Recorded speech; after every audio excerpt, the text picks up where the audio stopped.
नमस्कार दोस्तों। अगर आप उत्तर प्रदेश में रहते हैं और वृद्धावस्था पेंशन, विधवा पेंशन या दिव्यांग पेंशन का इंतजार कर रहे हैं, तो आज की ये खबर आपके लिए बेहद ज़रूरी है। ध्यान से सुनिए, क्योंकि आज मैं आपको ऐसी जानकारी देने वाली हूँ जो शायद आपके खाते में पैसे आने का रास्ता खोल सकती है।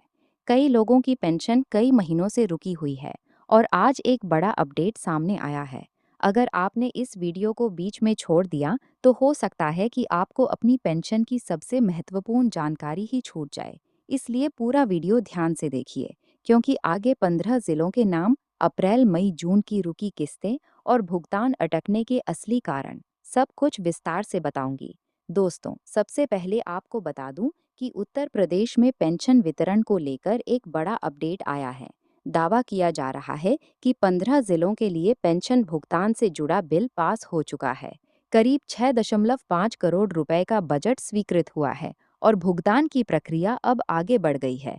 ये खबर उन लाखों बुजुर्गों, विधवा बहनों और दिव्यांग भाई बहनों के लिए राहत भरी हो सकती है, जिनका पैसा कई महीनों से अटका हुआ है। लेकिन सबसे बड़ा सवाल ये है, ये 15 जिले कौन-कौन से हैं? पैसा आज आएगा या कल? अप्रैल, मई और जून की रुकी हुई किस्तों का क्या होगा? और अगर आपके जिले का नाम इस सूची में नहीं है, तो आपको क्या करना चाहिए? आज इन सभी सवालों के जवाब विस्तार से दूंगी। दोस्तों, अब मैं आपको इस पूरे अपडेट को बहुत आसान भाषा में समझाती हूँ।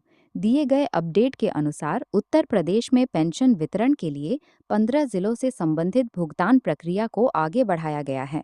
बताया गया है कि ट्रेजरी स्तर पर बिल पास हो चुका है और लगभग 6.5 करोड़ के बजट से जुड़ी प्रक्रिया पूरी की गई है। अब ये पैसा सीधे लाभार्थियों के बैंक खाते में भेजने की प्रक्रिया में है।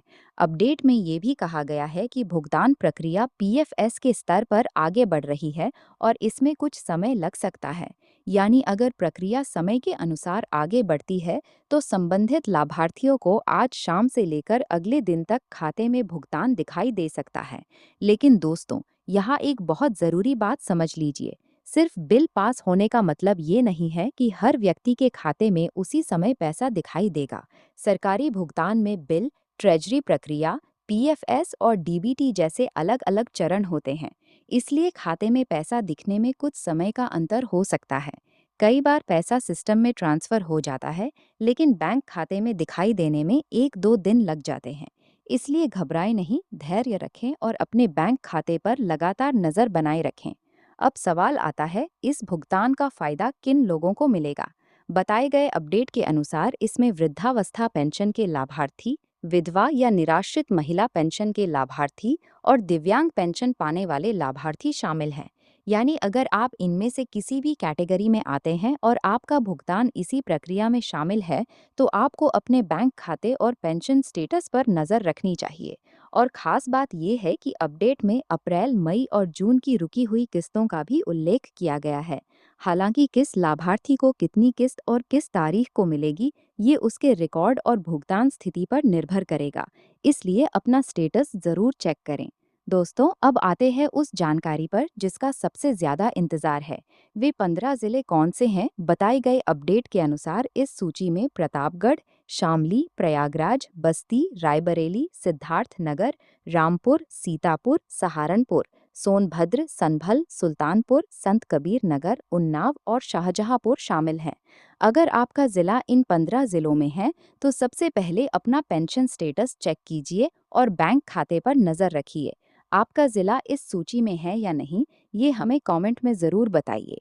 कमेंट बॉक्स खुला है, अपना ज़िला लिखकर बता दीजिए। दोस्तों, अब एक और महत्वपूर्ण बात, अगर आपका ज़िला इन 15 ज़िलों में नहीं है, तो इसका मतलब ये नहीं है कि आपकी पेंशन नहीं आएगी। दिए गए अपडेट में दूसरे ज़िलों के लाभार्थियों से धैर्य रखने और इसी महीने भुगतान की प्रक्रिया आगे बढ़ने की बात कही गई है।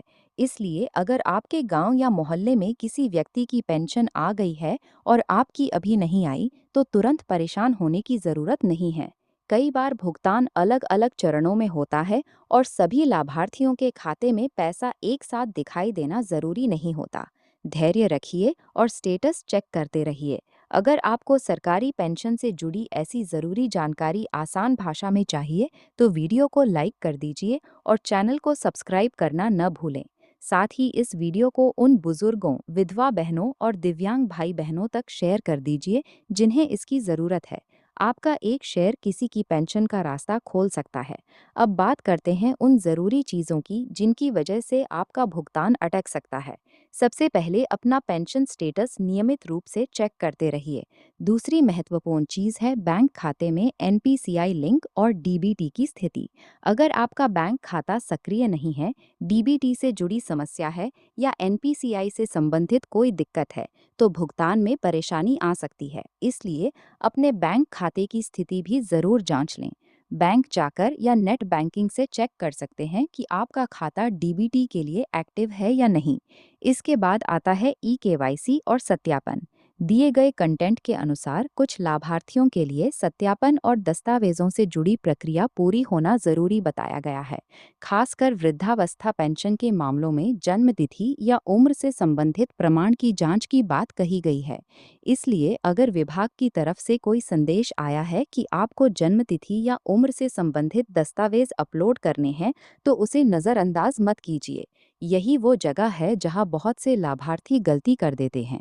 मैसेज आने के बाद भी अगर ज़रूरी दस्तावेज अपलोड नहीं किया जाता या सत्यापन पूरा नहीं होता, तो पेंशन का स्टेटस लंबित रह सकता है। इसलिए केवल ये देखना काफ़ी नहीं है कि आपके आसपास किसी की पेंशन आ गई या नहीं। आपको अपना व्यक्तिगत स्टेटस चेक करना ज़रूरी है। दोस्तों, अब यहाँ एक और बहुत ज़रूरी सवाल है। अगर पेंशन आपके लगाए हुए बैंक खाते में नहीं आई, तो क्या करें? कई बार लाभार्थी ये मान लेते हैं कि आवेदन के समय जिस बैंक खाते की कॉपी लगाई थी, पैसा उसी खाते में आएगा। लेकिन अगर आधार से किसी दूसरे बैंक खाते की डीबीटी या एनपीसीआई मैपिंग जुड़ी हुई है, तो भुगतान उस खाते से संबंधित हो सकता है। इसीलिए अगर आपको लगता है कि पेंशन नहीं आई है, तो सिर्फ एक बैंक खाते की जांच करके निष्कर्ष मत निकालिए। पहले ये पता कीजिए कि आपके आधार के साथ किस बैंक खाते की मैपिंग या डीबीटी स्थिति जुड़ी हुई है। दिए गए उदाहरण में भी एक महिला ने आवेदन के समय एक बैंक खाते की जानकारी दी थी, लेकिन भुगतान दूसरे बैंक खाते में पहुंचा। बाद में आधार से जुड़े बैंक खाते की जानकारी मिलने पर भुगतान का पता चला। इस उदाहरण से सबसे ज़रूरी बात यही समझ आती है कि अगर पेंशन दिखाई नहीं दे रही है, तो बैंक खाते की जानकारी और आधार से जुड़ी बैंकिंग स्थिति दोनों की जांच करनी चाहिए। और अगर आपका पुराना बैंक खाता है जिसकी जानकारी आपको याद नहीं है, तो बैंक से संपर्क करके उसकी स्थिति की जानकारी प्राप्त करें। किसी भी स्थिति में बिना जांच किए ये मान लेना सही नहीं होगा कि पेंशन जारी ही नहीं हुई है। अगर आपकी पेंशन रुकी हुई है और आपको अपना स्टेटस चेक करना नहीं आता, तो कमेंट में अपना ज़िला ज़रूर बताइए। इससे ये समझने में मदद मिलेगी कि किन ज़िलों के लाभार्थियों को अभी ज़्यादा परेशानी हो रही है। लेकिन ध्यान रखिए, कमेंट में अपना बैंक अकाउंट नंबर, आधार नंबर, मोबाइल नंबर या कोई दूसरी निजी जानकारी बिल्कुल साझा न करें। सिर्फ जिला और पेंशन की स्थिति लिख दीजिए, जैसे आ गई या अभी नहीं आई। दोस्तों, अब पूरी खबर को एक बार बहुत आसान तरीके से समझ लेते हैं। बताए गए अपडेट के अनुसार 15 जिलों के लिए करीब 6.5 करोड़ के बजट से जुड़ी पेंशन भुगतान प्रक्रिया आगे बढ़ी है।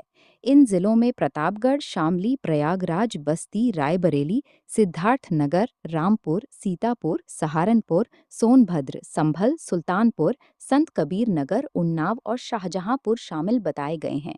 वृद्धावस्था, विधवा और दिव्यांग पेंशन के लाभार्थियों को अपने भुगतान की स्थिति जरूर जांचनी चाहिए। अगर आपका भुगतान अप्रैल, मई या जून से लंबित है, तो अपने स्टेटस और बैंक खाते की जानकारी जरूर देखिए। एनपीसीआई, डीबीटी, बैंक खाता सक्रियता और ई-केवाईसी जैसी जरूरी प्रक्रियाओं को भी नज़रअंदाज न करें।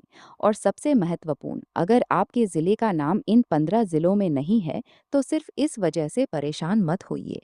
दिए गए अपडेट के अनुसार दूसरे ज़िलों में भी इसी महीने भुगतान की प्रक्रिया आगे बढ़ने की बात कही गई है। तो अब आपकी बारी है।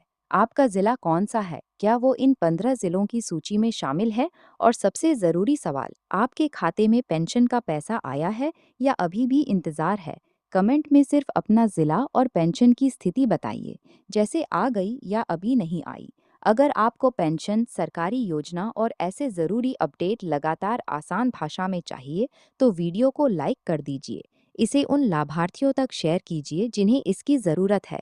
और चैनल को सब्सक्राइब ज़रूर कर लीजिए। अपना स्टेटस चेक करते रहिए, बैंक खाते की स्थिति पर नज़र रखिए और किसी भी ज़रूरी सत्यापन या ई-केवाईसी को लंबित मत छोड़िए, क्योंकि पेंशन का पैसा कब जारी हुआ ये जानना जितना ज़रूरी है, उतना ही ज़रूरी ये जानना भी है कि आपका भुगतान किस वजह से रुका हुआ है।